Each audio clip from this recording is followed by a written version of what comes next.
In this video, I'm going to show you how to connect MetaMask to Trust Wallet.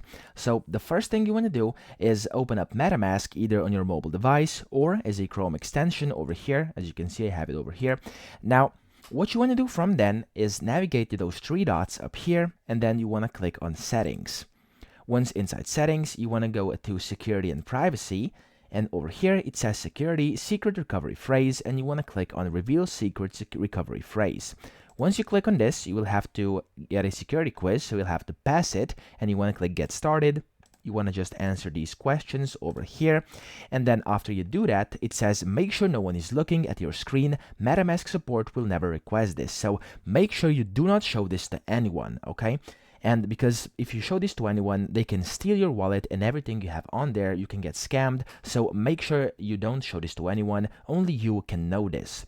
So you want to just enter in your password to continue, and after you click next, you'll be able to see a 12-word recovery phrase.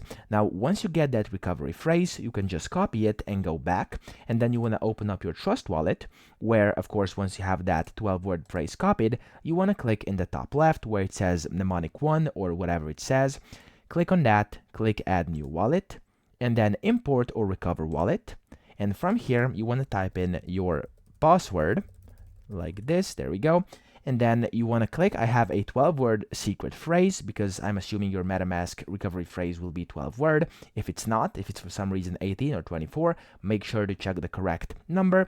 And after that, just paste in your wallet recovery phrase. So every single word of the 12 words, you want to paste them in, and then press next, and then import or whatever it says. And after you've done this, you've successfully connected MetaMask to Trust Wallet. So that's pretty much it. I hope this video helped you out. If it did, please subscribe to the channel and help me out as well.